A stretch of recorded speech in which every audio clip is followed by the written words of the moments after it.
Did you know that Western sanctions have quietly killed 38 million people? That's not a number from a war, it's from economic policy. Al Jazeera recently published findings from a Lancet Global Health study that exposes how US and EU sanctions have taken more lives than armed conflicts. And here's the part that concerns Africa.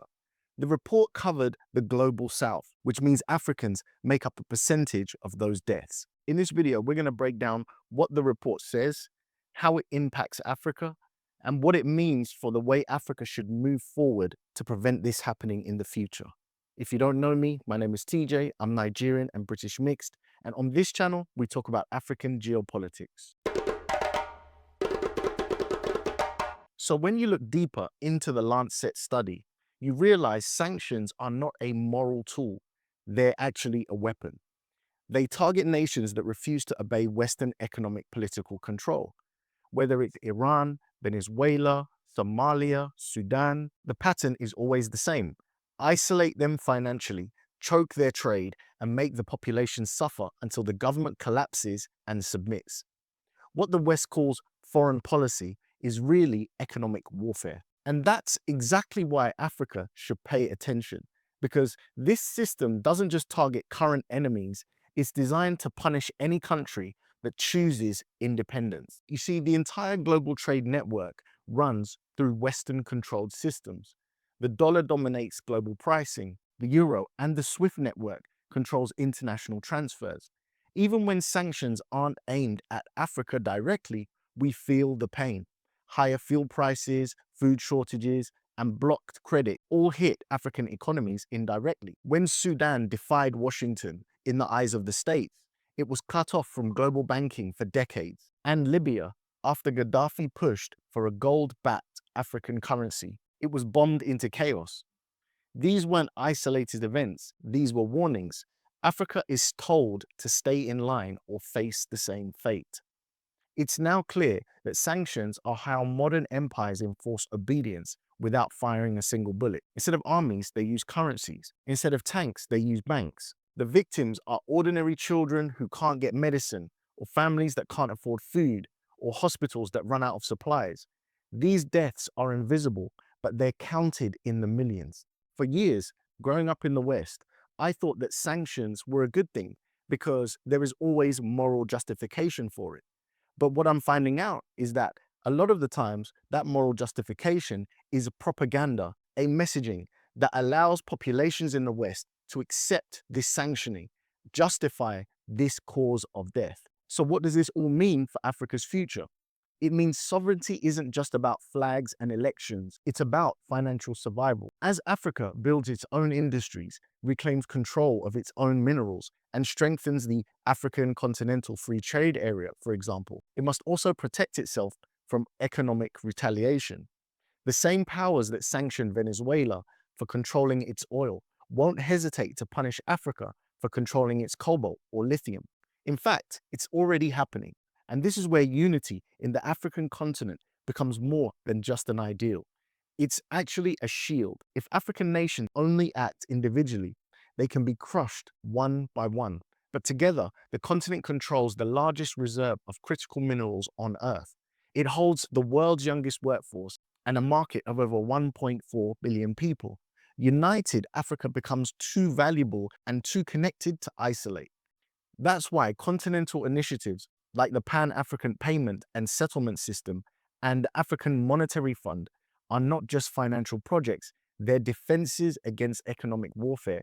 When you add up the total, this is bigger than sanction. It's about who controls the architecture of global power. The West maintains dominance by deciding who gets access to trade, finance, and technology. Africa's response must be to build parallel systems, South-South trade networks, continental currencies, and resource-backed financial cooperation. Every African policy that reduces dependence on Western systems is a step towards survival and resilience. You see, Africa also has moral authority. The 38 million dead under the Western sanctions are proof of a kind of systemic violence disguised as policy.